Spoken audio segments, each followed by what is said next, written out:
The jokes about California have not changed.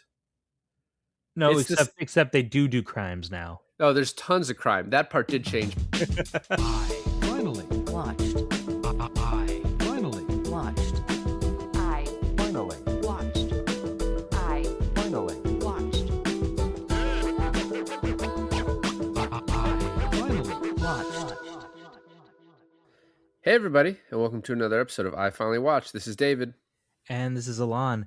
And I finally watched Annie Hall. This movie, on a surface level, sounded so boring to me growing up. Like, I was not interested in anything Woody Allen. I wasn't interested in this movie.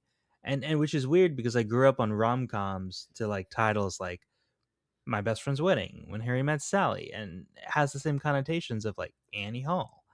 But I am mad that this like skipped, right? This was like absent from my repertoire of rom-coms growing up because I've come to realize that it's like the mold. Yeah, you've been using the word repertoire quite a bit lately. I At got the piano into classes. Woody Allen movies when it was still allowed in the 2000s. And I watched, back then we had, what was that? It was that used DVD store. There was GameStop, but then GameStop opened movie stops. They had movie stops. I know like GameStop's absorbed EB Games. I didn't know there was a movie version. Yeah. And I used to go there all the time. Huh. And I ended up picking up just a random assortment of like, I don't think I was going after getting Woody Allen movies, but I picked up like Cassandra's Dream, Match Point, Melinda and Melinda, and a few others. And I loved those movies. And then I was like looking into it. And I was like, oh, these are considered the bad Woody Allen movies. And despite Alon's best efforts over the past month to turn this into like a true crime podcast, because we're doing In Memoriam Month, we're not going to discuss any of Woody Allen's personal life.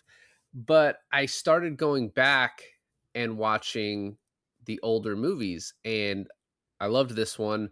I think Manhattan might be my favorite, and we'll eventually probably do that. But we decided to do Annie Hall in an in memoriam for Diane Keaton.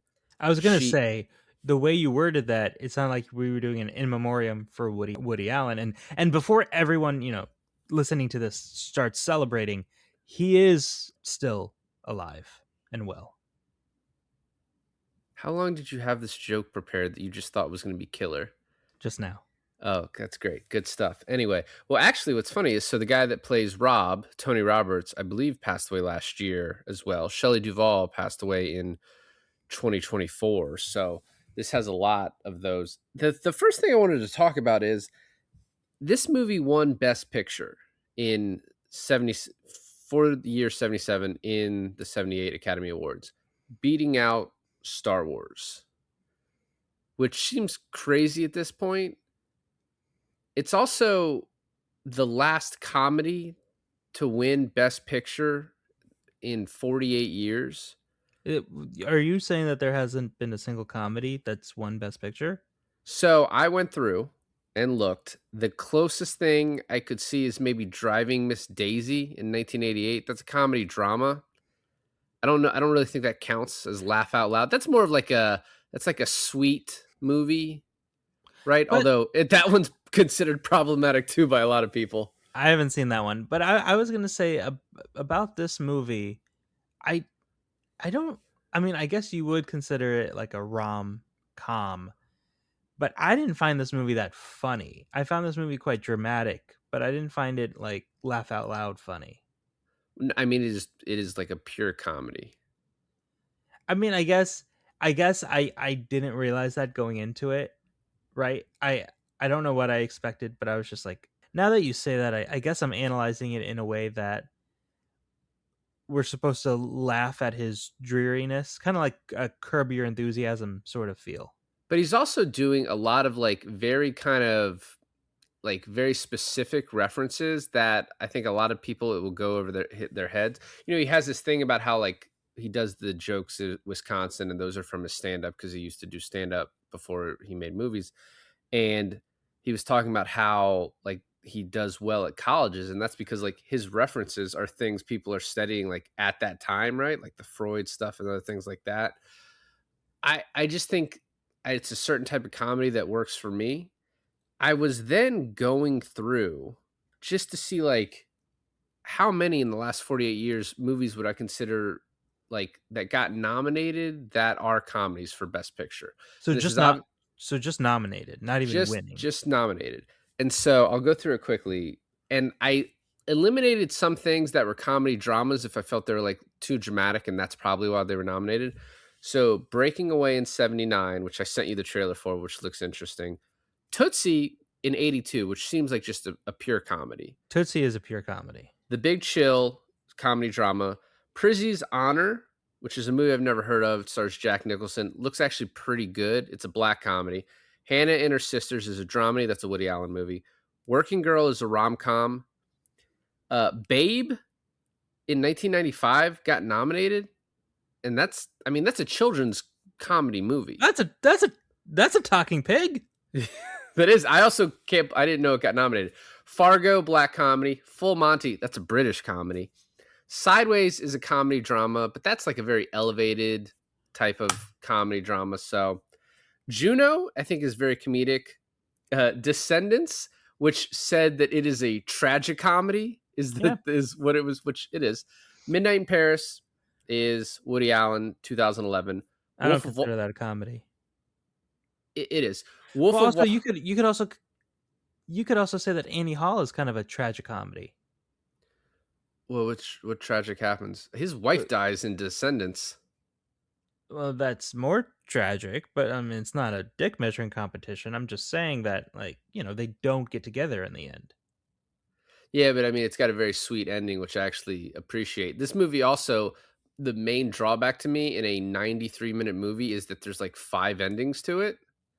But then the last 2 endings are my favorite parts. So Wolf of Wall Street 2013, which is very comedic, and then 2019 Jojo Rabbit.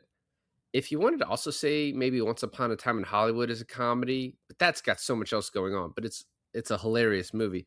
But I mean, since Juno in 2007, which is almost 19 years ago, is 19 years ago, we've had maybe Descendants, Midnight in Paris, Wolf of Wall Street, and Jojo Rabbit. Of all these I listed, it's like 15 to 20 in the last 48 years.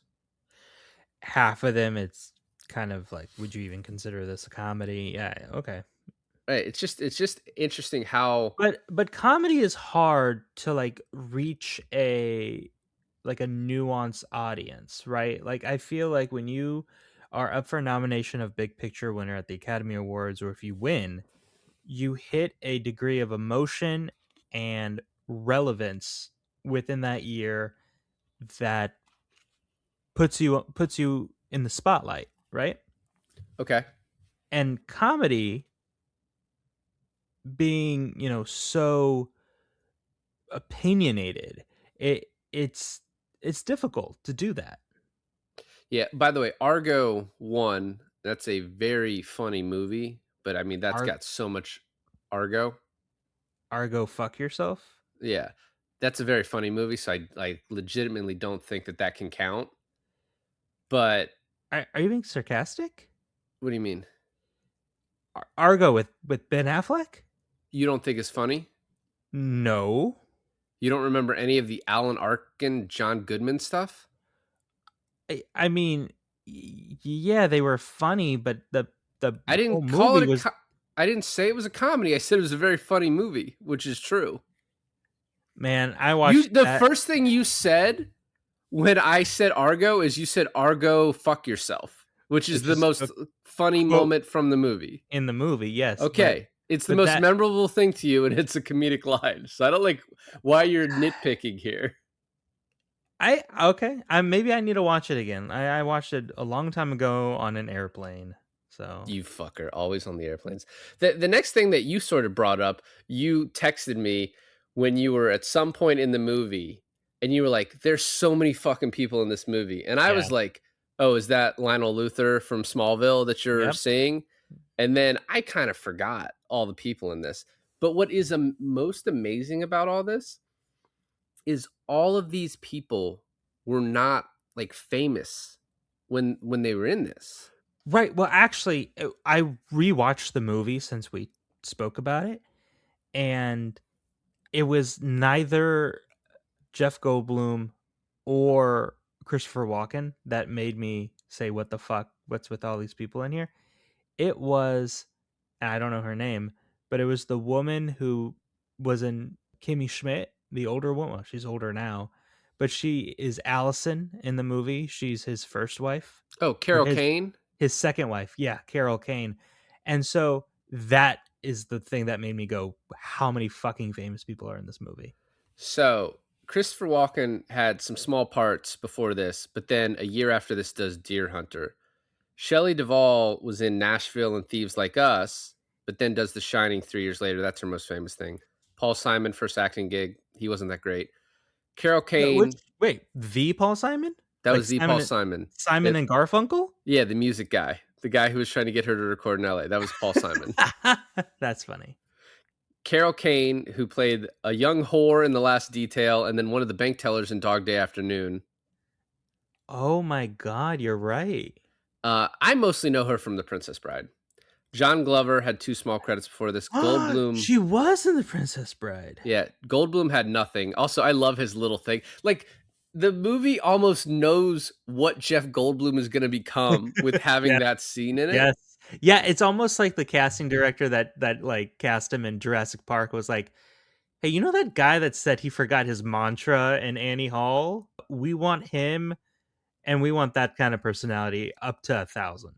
Did you see Sigourney Weaver in the movie? No, but I saw her on the IMDb credit. She is at the very end when he's like, me and Annie ran into each other one last time outside of a movie theater. She took this poor schmuck to see The Pity and the Sorrow. Yeah. Woody Allen's date with Sigourney Weaver. It's the first time she ever appeared in anything. So it's almost in like an extra role. I didn't understand the Pity and the Sorrow reference at the end there until I rewatched the movie where that was the movie. So they, at the beginning of this movie, they're 2 minutes late to going to see a movie. Yeah. To which Woody Allen is like, I don't want to go see it now. And then she was like, well, I don't want to go see Pity and the Sorrow again. I've seen it for like the 4th time. It's like a depressing Nazi movie. And then for that to be the movie that she takes this date on, I was like, okay, that's pretty good. Well, it's a 4-hour documentary on the Nazis, like occupying, I think, France or Austria or whatever. Yeah. But okay, let me ask you this. Let's get down to brass tacks. Yeah, brass tacks. Yes, that's the phrase. That's the phrase. The feelings that I felt in this movie, and I haven't been through a breakup in a very long time, but to get over certain breakups throughout my life, I've watched 500 Days of Summer help me get over a breakup. When maybe it shouldn't have. Swingers helped me get over a breakup. Right? That definitely shouldn't have. These movies have helped me with very emotional parts of my life.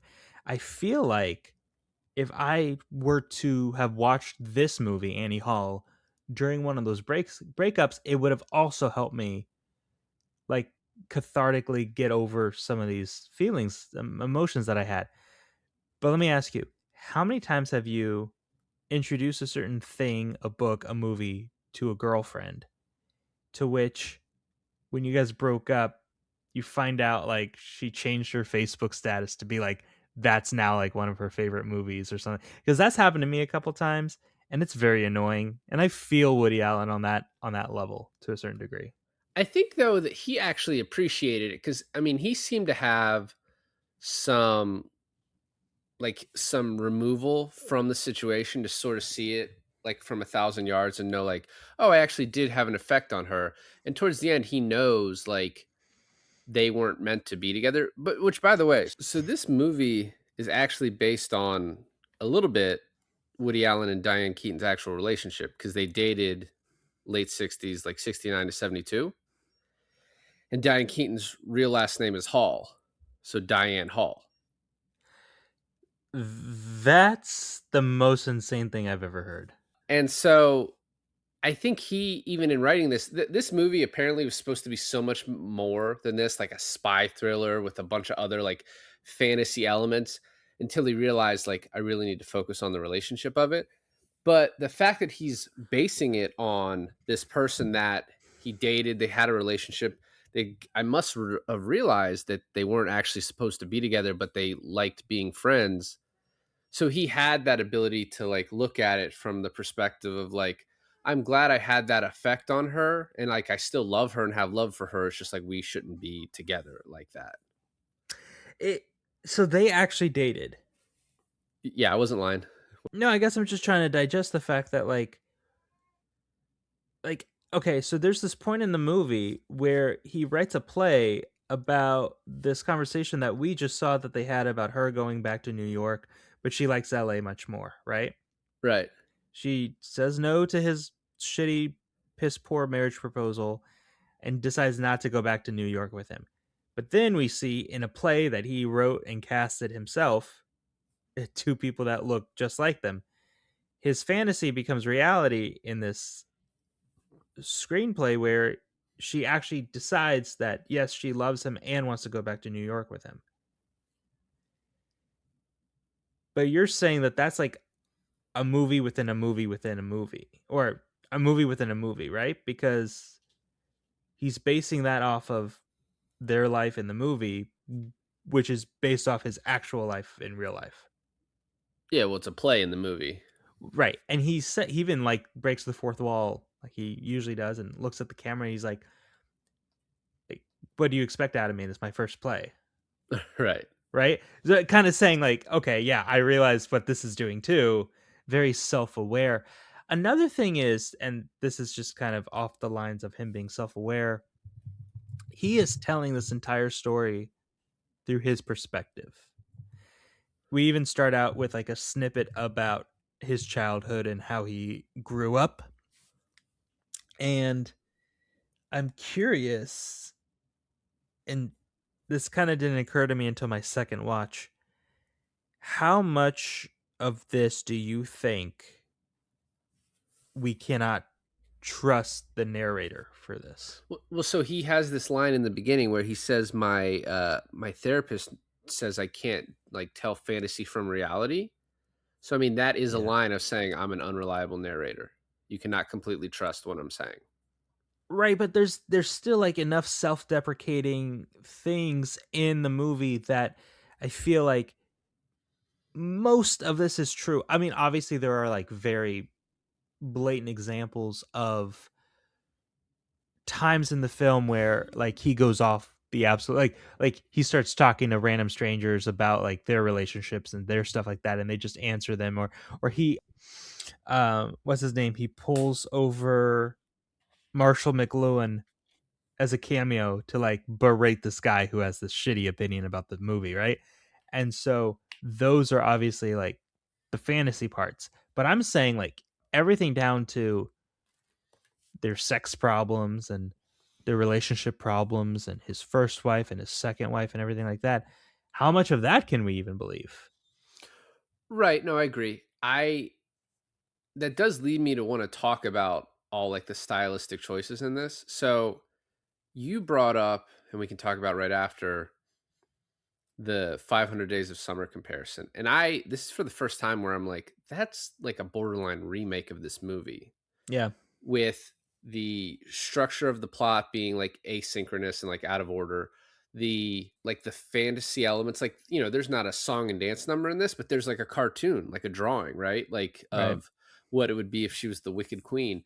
There's so many elements like that. It's like the 500 Days of Summer comparison is wild to me. But then there's these other like flares that this has, like the fourth wall breaks, right? The walking up to strangers who just happen to know everything about his life and are Right. able to comment on it. Bringing in that famous guy to be like, you know nothing of my work, which is like one of my favorite parts of the movie. Is like, because it's also like it's giving the audience this fantasy of like, you're dealing with some blowhard and you want to prove to him you're right. And in this situation, he gets to by he's like, well, I have the actual guy here who's going to tell you, you don't know what the fuck you're talking about. I mean, yeah. And then he looks at the camera and he says, wouldn't it be great if life just worked like this? And then, of course it would. Well, he says that too when she says my wife, and he's like, your wife, and he's like, she says, I said my life, and he's like, no, you said wife at first, and she's like, I said life, and he's like, wouldn't it be great if I could like, no, he could have like had a court stenographer and be like, hey, can you play that back or whatever, and just done the same joke again. But all of these little things you have in this movie are things that you'll see in other movies later on, and it's like when you see them in these other movies, they'll do like one of them or maybe two, right? And you're like, oh, that's such a cool little element to this.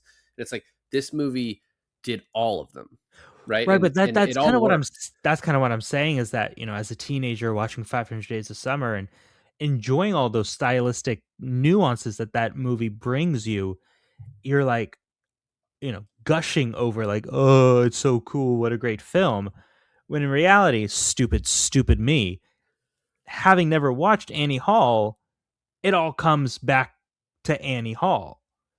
Right. Now, I will say the thing that that movie does, and I love movies iterating on other movies in a way that's good. If you make a good movie, I don't care that it came from something else. And in that movie, Right. this movie is all about Woody Allen in this, really, and his like neurotic behavior and like how he can't commit. In that movie, Joseph Gordon-Levitt is this hopeless romantic who's like just head over heels, and he's all in the entire time. Whereas the scene where she like moves in, he's like, well, don't get rid of your other apartment. Like, I'll pay for that, because he doesn't want to commit. Well, there's this great bit in Annie Hall where he's having problems having, or yeah, he's having problems having sex with his second wife, Allison. Right. And that's off of a conversation that him and Diane Keaton were having where he wants to have sex with her and she doesn't in the moment. And she even says, like, hey, you've had two other marriages, you know how this goes. There's ups and downs, and in the sexual part of this in the sexual part of the relationships, it'll pass. And you think, oh, okay, so she's the one with the sex problem and he's the one having to deal with it. And you look at his other relationships, he's had intimacy issues with every woman he's been with. So you start thinking, oh, maybe it's not Diane Keaton. In fact, Annie Hall probably has nothing to do with all of this fucking, mental sexual shit that he has to go through. It's just probably him. And the thing that this does relate to 500 Days of Summer is this character and Joseph Gordon-Levitt both don't seem to realize that Summer and Annie are not the right person for them. Like that they should not end up with this person. Where they're cool, right? They're cool and quirky, and every guy wants to be with a cool and quirky gal. I mean, we see her. I think this is hilarious too. We see her dressed in like men's clothing after their tennis match, Yeah. and I think it's a very well, like Annie Hall wearing the tie and the vest and the hat, like set a style for women back then that still even today, I think a lot of fashion designers go off of for women Well, fashion. and that was just Diane Keaton, the way she dressed. So Yeah, those were her outfits. yeah, but I mean, icon, right? Right. For sure. Iconic. And so, but you have like, oh, isn't she like? I don't want to say like a pick me girl, right? What we would call them today. Same thing with like Summer in 500 Days of Summer, who listens to the The who did she listen? Smiths. The Smiths, right? But it's almost like the same equivalency is like, oh, she's quirky, isn't she fascinating? Which it's like, yeah, but if that's the only thing that like you scored this quirky, fun girl, and that's the only thing you're hanging on to through the relationship, then maybe this isn't the right relationship for you. Correct. Correct. So I think we can start going through it as like, you know, I want to talk about all the cool details that I was, mentioning as we go through it. But like the movie starts at the end of the relationship or more closely to it, I guess, with them going to that movie and them like hate, like kind of not liking each other, you know? I mean, I didn't really like Alvy Singer. Yeah. Oh, and I did forget to mention though, it actually opens with what's basically like an opening thesis of the movie with the two jokes. One is like, oh, you went to this place, the food is terrible. And the other lady's like, yeah, in such small portions. And then the other one, the Groucho Marx line, I'd never want to belong to a club that would have me as a member. And it's like, I actually have a friend like that who's like, he'll like kind of be interested in a girl. And as soon as she's interested in me or in him, he's like, what's that all about? Yeah. Yeah. So it's like, as soon as he sort of gets Annie Hall, he's like, is this what I want? Do I want to commit to this? And then he loses her and he's like, ah, shit, that is what I wanted. So he's sort of outlining what the movie's going to be in the opening.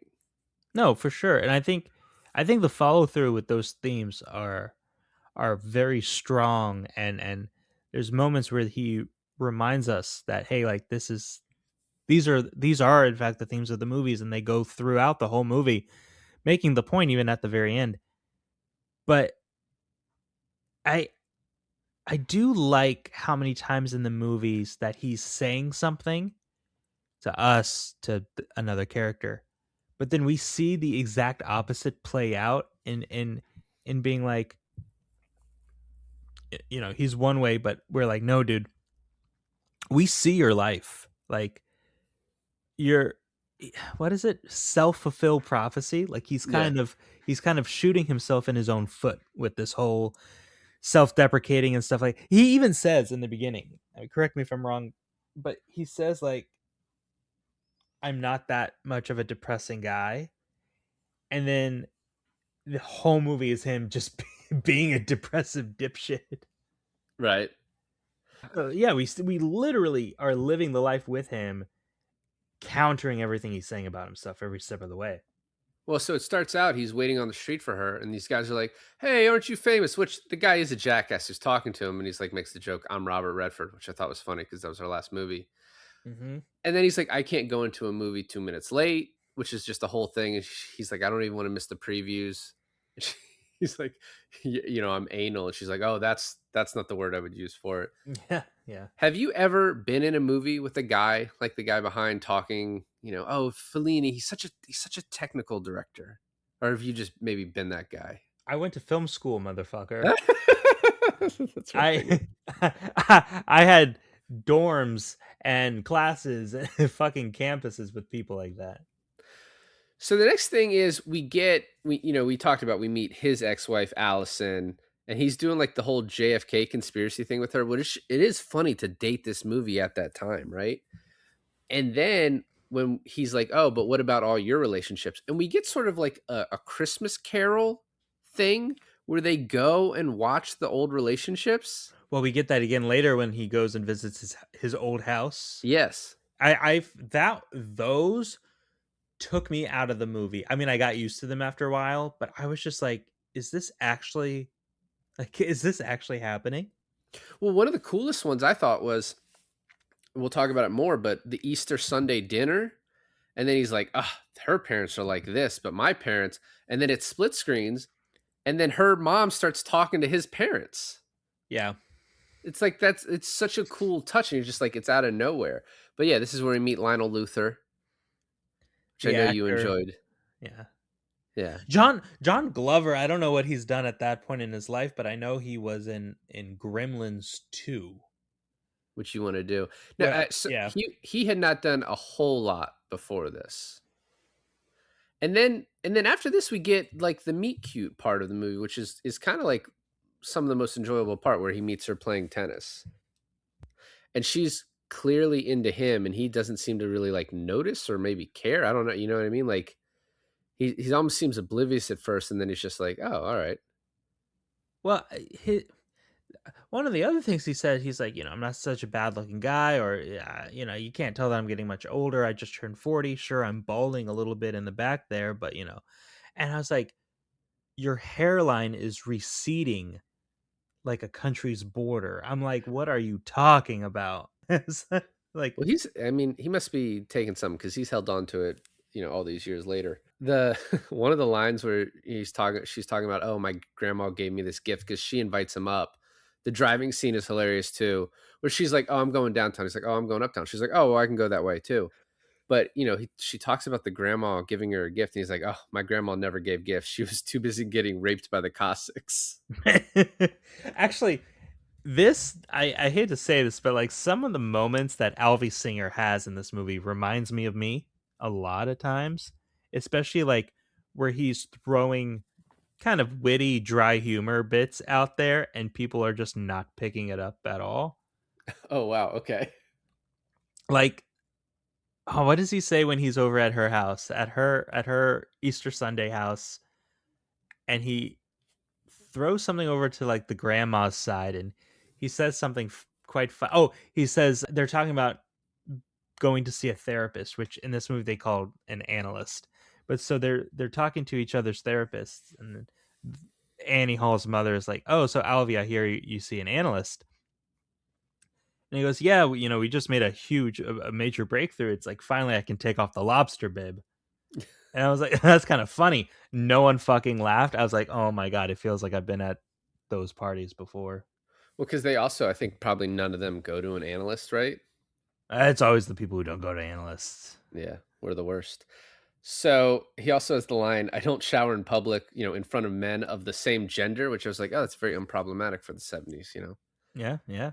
And then Grammy Hall would call you a real Jew, which like relates later to. Well, Th- also the way he views himself as this like like very stereotypical neurotic Jewish person in New York. that loves New York, doesn't want to live anywhere else, Right, gets right, right. sick going to California. And then but he almost paints himself as a caricature of the Jew, like Jewish nature of it all, especially where he gets offended or he thinks he's being stereotyped in a certain way.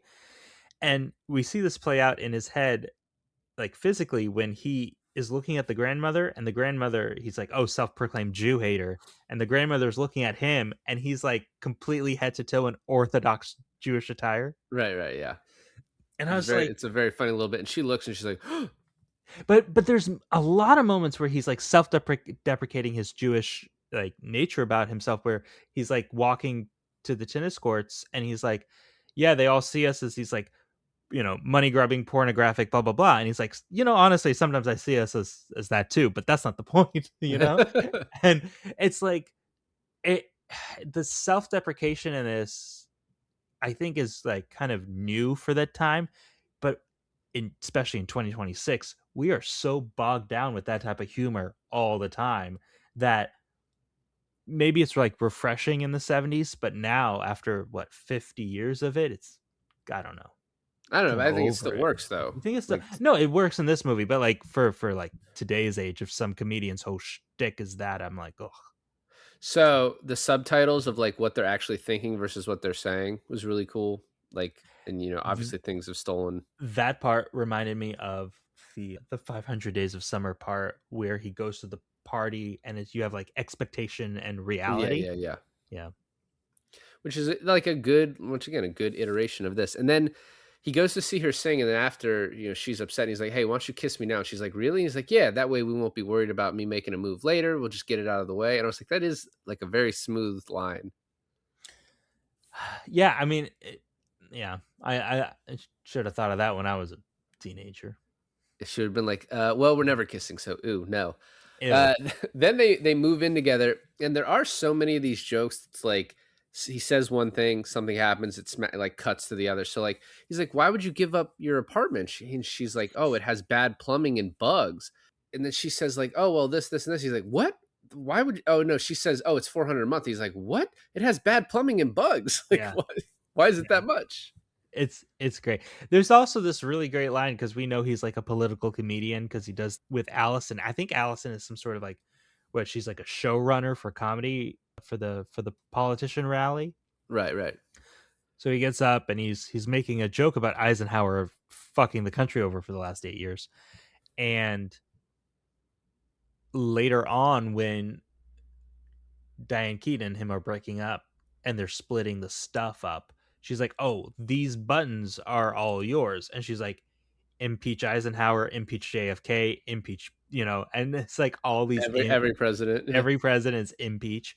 I thought was a great follow-up joke. The hack comedian that he's a writer for is such a good bit, and that guy is so like cringe, as you would say today. Like his bits are so bad.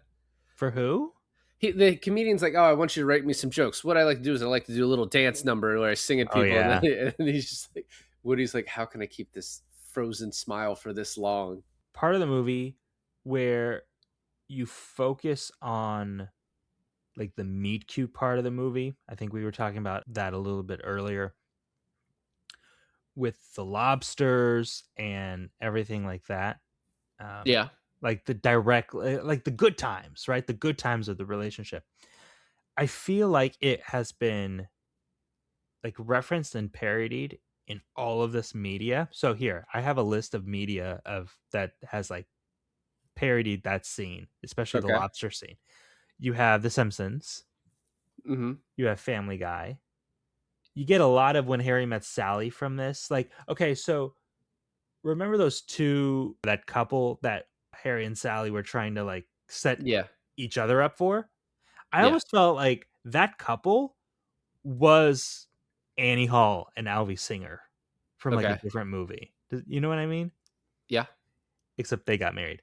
But, and I've never seen this, but apparently the Royal Tenenbaums has a lot of Annie Hall reference, like stylistically and family dynamically in the movie I mean, too. that would make a ton of sense from Um, Wes Anderson. and then Manhattan, which is another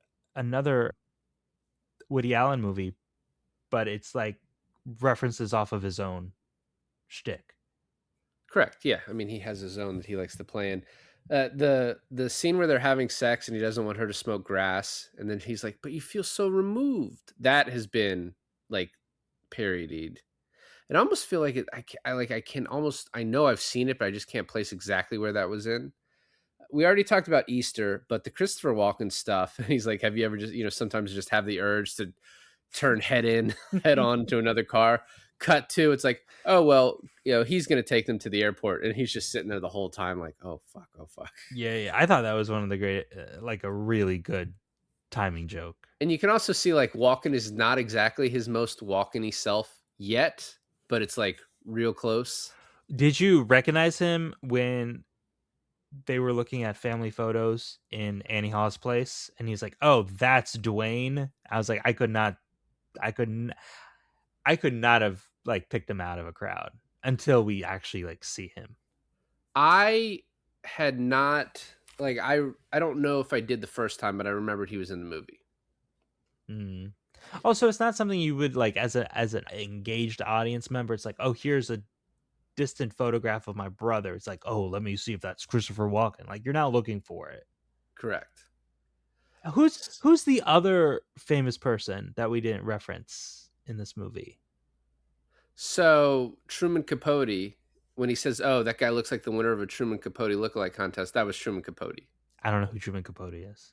He wrote In Cold Blood, and then Philip Seymour Hoffman won an Oscar for playing Capote.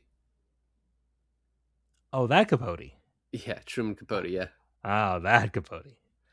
So next we get these sort of three scenes back to back to back where she's like, "You were following me," and she's like, "Oh, you wanted to keep the relationship flexible," and then he starts like shitting on her teacher. Which one of the most famous lines of this is he says, "Don't knock masturbation. It's sex with someone I love." Mm-hmm. Obviously amazing. Mm-hmm. And then it cuts to the beach house before, sort of as an explanation of why they are where they are right now. Because he's like, "You need to go to an analyst." The penis envy thing where he's like, "I'm the one man that has it," and then she's like, "All right, well, now I'm going to go 5 days a week." And then she says, "The analyst says you don't take me seriously," and he's like, "Just because I recommended adult education is great." Cutting back to where they were with him following her, adult education is junk. Those professors are hacks, because now she's like with Yeah, this guy She's David. sleeping with one of her professors. Yeah, it's so funny, right? He's so full of shit because the whole first part of the movie, he's like pumping up adult education, college education, and being all, elite and high about it. And then as soon as she starts fucking one of her professors, he gets all mad and he's like, everyone's a crock of shit over there. You don't, it's back to that. Those who can't do, teach, and those who Teach, and those who can't teach PE. teach Jim, which, by the way, and I'm also mad at myself again because I haven't seen this movie, is I thought was an original School of Rock reference because Ugh. Jack Black is sitting with all the teachers at the cafeteria and he says that and they all laugh. And I was like, what an original funny joke from this movie said by Jack Black.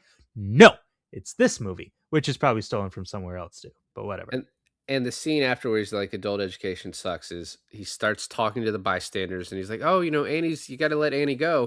And then he starts talking to the horse, and then we get the Wicked Queen cartoon, like, all that back to back to back, to now his friend Rob, which, by the way, so Rob, played by Tony Roberts, they call each other Max. Yeah. He calls him Max, he calls the other guy Max, which is just that they're, like, we're best friends in life.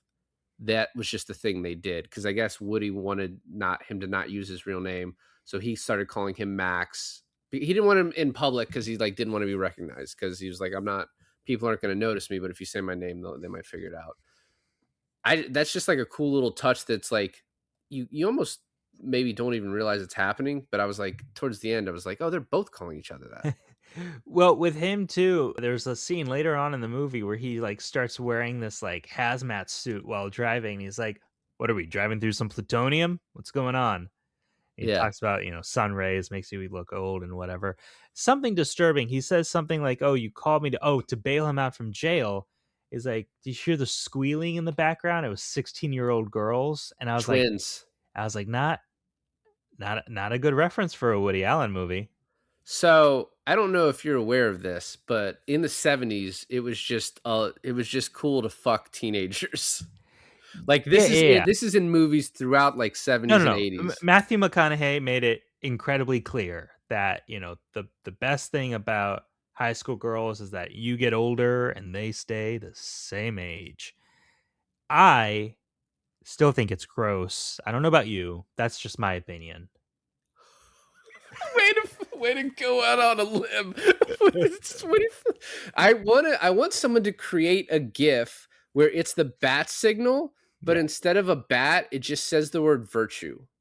So Mm, when you say things like that, I can text you the gift of you virtue signaling, because you just want to let people know that you're on the hill dying, that yeah. it's not cool to fuck 16-year-olds. I think most of us agree. So, but thank you for putting that out there. You're welcome. So we get Shelley Duvall next, and sorry it took so long to finish. He's like, "Oh, I'm just getting the feeling back in my jaw." And then he says, "I think we put too much burden on the orgasm," which is a very, very funny line. It's a funny line. There's also another funny line. I don't know when it comes to, maybe around here, but they're both seeing their analyst, and it's like a split screen of Diane Keaton Yes. talking to her therapist and him talking to his. There's this great, oh my god, hilarious joke in there where she goes, I think we're having sex too much, at least 3 times a week." Yeah, To which he no, he goes, he starts, he's like, "Yeah, we're not having sex enough, "Six barely enough, 3 there's times three a week." times a And she's week." like, "It's plenty, it's 3 times a week." Yeah. So they filmed that. I actually expected, like, the therapist maybe to start talking or something like that type of joke, but they actually filmed it. They're sitting right next to each other, and there's just, like, a wall, like a fake wall in there to, from the perspective. That's cool. So Annie calls him with an emergency. The big spider is so funny. He goes in there and he's like, "Oh, you called me for this. Why don't you call the guy who you took to the concert with or whatever?" And then he goes in there and he's like, "Oh no, it's big. I need something bigger." And he's like, "What is this, black soap? Are you joining a minstrel show?" Which is also just a very funny joke. And then she's like, "I miss you." Which, by the way, if you notice from this part on, Shelley Duvall on, we do not sort of go back and forth really. It is more just linear from here on out. Like, all the breaking up and stuff was like the together, and all that was like the first part of their relationship. And then they're like, "Oh, we should stay together." And then they're like, "No, it was actually, we shouldn't have, we did not need to be together." Yeah, so Shelley Duvall is only in it for like that time. That Correct. she's Like she's a 30 girl who he seconds. he hooks up with. And then gosh, she has such an interesting face. It's like you could she's beautiful, but you could pick her from a mile away. So there's a lot of different people in this movie. You talk about Paul Simon. Paul Simon shows up here. Right, she's singing at this club. I love that too. Like the first time we see her singing at this club, he's like, "Oh, you're gonna love clubs." She sings that it's like the rudest fucking people, just like talking Not and paying like attention. shifting over, and it's like I never really thought of it from a performer's perspective if you're having like a difficult audience. Right. But that and like every sound of like the squeaking chair and the running AC, and it's like you can hear everything so much more loudly and clear than when you're trying to perform. to cut with the Paul Simon stuff where it's like, oh, it was a great, like the perfect crowd, right? She like shined in her singing career. And then everything with Paul Simon, I was like, God, is he really that jealous of him? Like Yeah. he feels like actually threatened by this guy? Well, like that's the neuroses, right? Of like, oh, this guy's gonna take my woman, because it's also like he doesn't want to commit to her, but he also can't believe she's with him. And then that fucking line he says when they're all at the like his house at the party is like, "Oh, what do you think about his wife? Oh yeah, she's hot. Yeah, too androgynous for me though." So they go to the piano bar where she's singing this time, right? And the Paul Simon's there, and there's the one line he's like, "We're gonna go meet Jack and Angelica," which is Jack Nicholson and Angelica Houston. Oh. That's what they're referencing. And do you want to go to the party? Like instead, it cuts to the sorrow and the pity that they went to go see that again, which is very funny. And then we go to California with Rob, and he's like, "Oh, there's no crime out here," but like, and then he's like, "Oh, you're adding fake laughs, like doing the laugh track." The California stuff, the jokes about California have not changed. No, It's this. except they do crimes now. Oh, there's tons of crime. That part did change, but the like the laugh track, and then he's like, "Oh, did you take a meeting with him? Oh, well, you take a meeting with him. I already took a meeting with him, so you got to take a meeting with him." And then this whole thing goes over and over and over, and they cut back to those two guys. He's like, "Yeah, it's just, another meeting." Well, he's like, "Oh, he's a great agent, but he gives good meetings." Yeah. Like almost like he gives good blowies. And then the one guy's like, "It's a notion, but if I can get the money for it, I can make it a concept, and then it can become an idea," which is just like so funny. But then, of course, on top of everything, you have Jeff Goldblum being an eccentric actor who's like, "I don't know, I forgot my mantra." He's like with one line, he fucking is so great. That he always is. And then the plane ride back where we like get to hear their actual thoughts about it, and he's like, they both just decide they want to break up. And this is where the different endings start, right? So they're dividing up the books. It's very amicable. And then a second later, I miss Annie. And then all the people on the street stop him and are like, "No, you're wrong. Don't do it, whatever."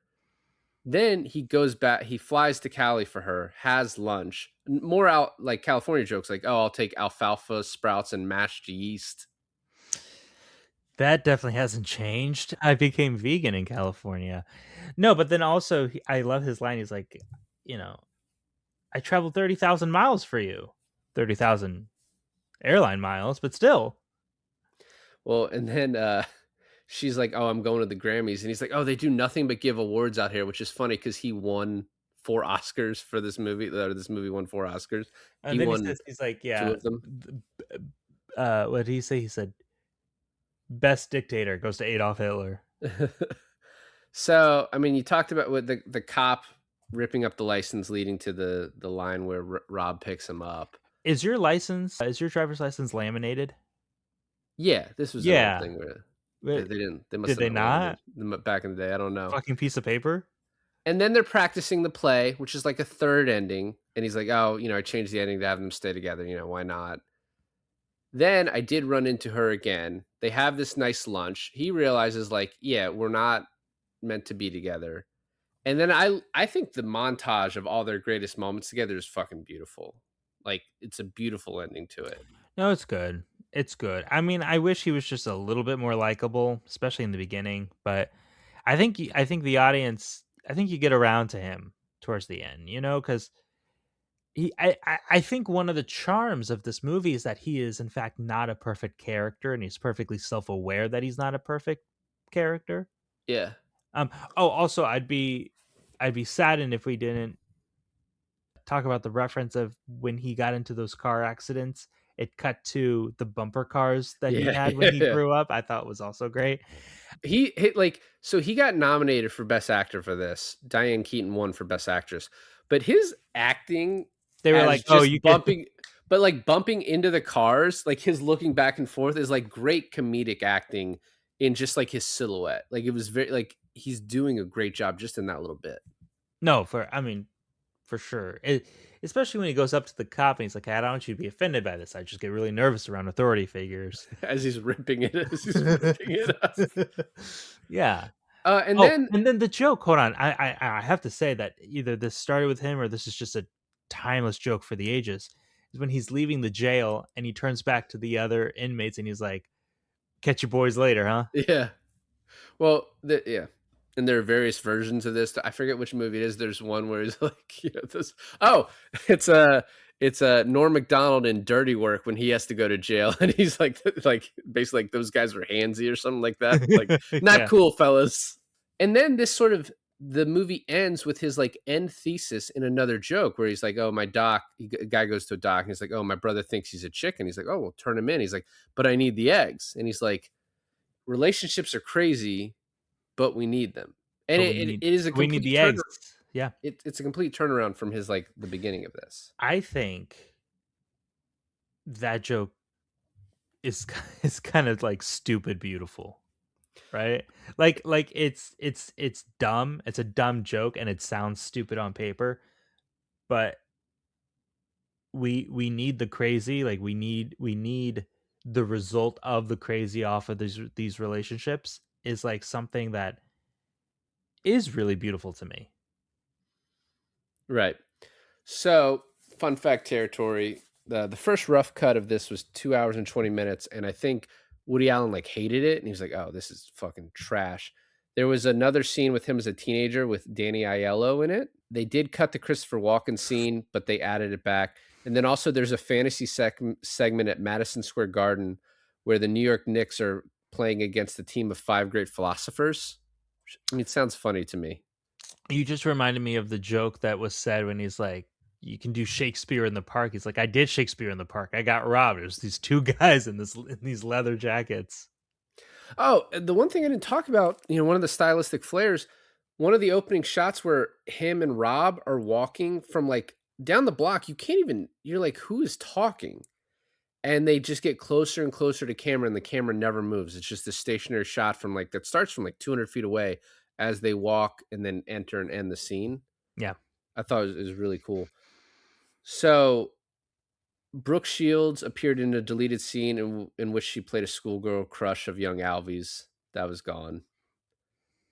Uh, and then this is kind of interesting. So it's long been speculated that Diane Keaton's Best Actress Oscar was bolstered by her performance in Looking for Mr. Goodbar, which is like a very like it's a very hard R-rated movie. Actually, just came out on Vinegar Syndrome. If you want to check it out, that they didn't they that she didn't get nominated for anything for that, but like because she did so well in that, like she was so good in that and this that helped her get it for this. Ah. Mm-hmm. And then Mm-hmm. the last thing is because I mentioned a bunch of the stuff while we were going through it, but Ben Stiller comments how he likes the scene where Alvy meets Annie's family, and then like the thing points out like the meet the parents scene where he meets Robert De Niro and. It's so funny you say that because I was actually thinking of the Meyerowitz stories a little bit there. Meyerowitz Stories is like sneaky one of the best movies you've introduced me to on this I'm pod. glad. I'm glad. You did And great. you guys should check out that episode too. I really enjoyed this movie. I think this is like a great movie. Even if you don't like rom-coms, I was so surprised how much I enjoy this movie. Well, and is this a rom com? So when I read you off that list of like the top 10 rom coms, I forget who even did it, like AFI or something. And like when Harry Met Sally was 8 or whatever, or 6, and then this was like in the top 5 or whatever. I I think this is funnier. There's more funny jokes in this than when Harry met Sally. Yeah, I guess it just depends on if you're like a strict constructionalist. Because if you consider all these rom coms, that's fine. When Harry Met Sally is the start of the modern rom com, what it is. The meet cute, will they, won't they? They get together in the end.